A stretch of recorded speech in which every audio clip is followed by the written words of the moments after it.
When's the last time you heard an NBA player retiring while they're still in peak baller performance? I'll wait. Exactly. I mean, who can blame them? If one out of the many NBA teams think they can still make an impact even when the writing on the wall is performance decline, then somebody needs to fire the GM ASAP.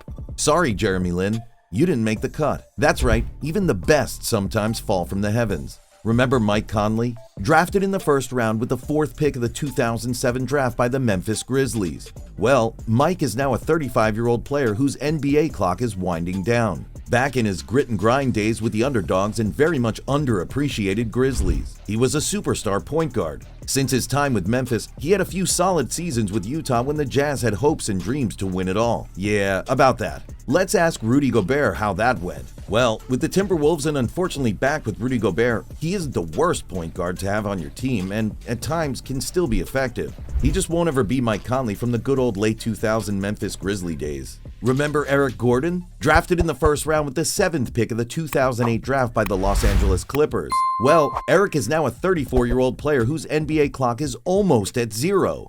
Eric's best years didn't come with the Clippers like Mike and the Grizzlies. They came with the H-Town and the Rockets side by side with James Harden. Unfortunately, the Rockets never got the job done completely either. Now Eric is back with the Clippers and he won't give you the productivity he once had with the Rockets. Actually, not even close. So for a 34-year-old, he's had a long and good career, but Eric is now just another player, not a missing piece to help you win it all. Remember the baby-faced assassin? Of course you do. It's none other than Steph Curry. Drafted in the first round with the 7th pick of the 2009 draft by the Golden State Warriors. How old is he? 35 years old. The only difference is Steph kicked it into high gear. Championships in 2015, 2017, 2018, and 2022. He's been in the league longer than his looks show, although the beard and injuries have put some years on him. Haha, barely. From the handles to the lethal accuracy in his shots, he is single-handedly stopping the clock on Father Time. Unlike other 35-year-olds who used to be superstars,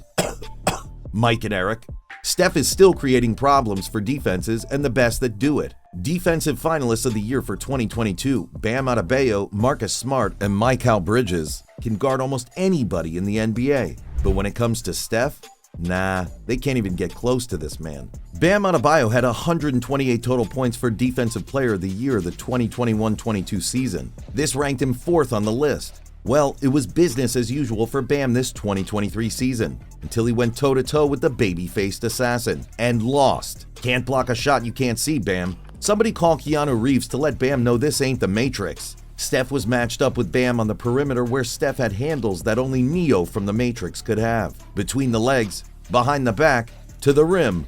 Buckets by Steph in Bam's own territory. I know Dikembe Mutombo is shaking his head and his finger. In another replay, you can see Steph attempt a 3 from the corner. This time, Bam did a good job contesting. But it's not over till it's over. So while Bam is ball watching, Steph is already on the move like Speedy Gonzalez. Steph caught the ball in America while Bam was still watching in China, ending with another 3 from Splash Brother Steph. Can somebody say mismatch? What kind of defensive finalist of the year ball watches anyway? Mikal Bridges had 202 total points for Defensive Player of the Year the 2021-22 season. This ranked him 2nd on the list. For the 2023 season, it was all gravy, baby, until the baby-faced assassin struck again. Now Steph didn't completely disrespect McCall like he did Bam, but a bucket is a bucket. So when Draymond creates space for Curry through a normal screen, Steph puts up an easy 3. The next time, Steph gets another screenplay, but this time instead of taking the shot, Steph passes to his teammate Looney, who was wide open because of the double team. The end result?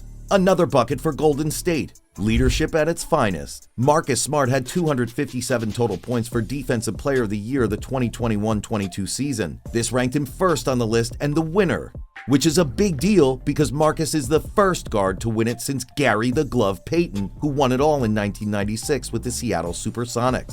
You know how good you have to play D to be called the glove in a sport that doesn't even use gloves? You know how good you have to play D as a guard to win the award? Mad respect. Well, that is until Marcus Smart had a taste of the Steph Splash Brother Curry in the NBA Finals last year. How did it go, you ask? Let's just say Marcus didn't look Defensive Player of the Year worthy when going toe-to-toe with Steph.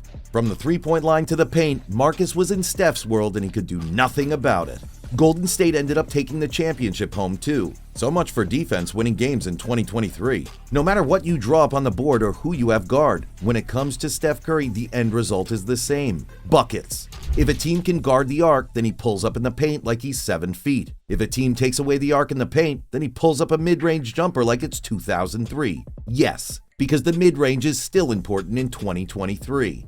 If you take away the mid-range and the arc, he puts up the 3-ball, even when guarded. From up close and personal to behind the arc and everything in between, you just hope he misses. Because with Steph, there is no bad shot. Even Steve Kerr says Steph can take whatever shot he wants because he's Steph. Imagine breaking all the rules when it comes to the most hair-pulling shots a player could ever attempt, and you'll find all of them ranked number 1 by Steph. In a good way, and that's saying something. Injuries have put some stops in the season for Golden State and Steph, but all that matters is the playoffs. When Steph is cooking, he's still one of the most efficient and scariest scorers in the league. And this man can rebound now? Out here playing like he's the size of Ben Simmons. Oh wait, Ben Simmons doesn't play, but that's none of my business. As of April 5th, 2023, here are 2 key components to Steph's game. 1. Steph is averaging 29.6 points per game, 7th in the NBA. His career average? 24.6. 2. And rebounds. 6.1 rebounds this season, 53rd in the NBA. While his career average is 4.7. My man is getting older and playing better. What did he do? Steal the Infinity Stones from Thanos? I mean, check out these crazy plays this season from a 35-year-old. Splash Brother Steph has no fear when driving to the paint, even against players like Anthony Davis. I mean, seriously, who's scared of Anthony Wheelchair Davis anymore? Steph drives to the paint so smooth with a behind-the-back dribble to catch Anthony off guard, but then fakes the shot so bad that Steph sent Anthony to the moon. All for a nice simple bucket by Steph right after. Are Anthony's knees okay after that one? Think that was crazy? Against the New York Knicks, Steph catches a pass in the corner. Steph was feeling tough because there was no 3-point shot attempt. Instead, Steph dribbles behind the back in between 2 defenders. This was close too. I mean, how close can you get as a defender and still not do your job? Straight to the paint again for an easy bucket. Playing the Rockets with 34 seconds left in the game. Golden State has 123 points while the Rockets have 117. 7 seconds left on the shot clock. Eric Gordon on defense applying pressure. Steph takes a step back, fadeaway jumper. The ball's in the air for an hour. That's how high Steph shot this ball. And swish! Another bucket for Steph. Thank you so much for watching, guys.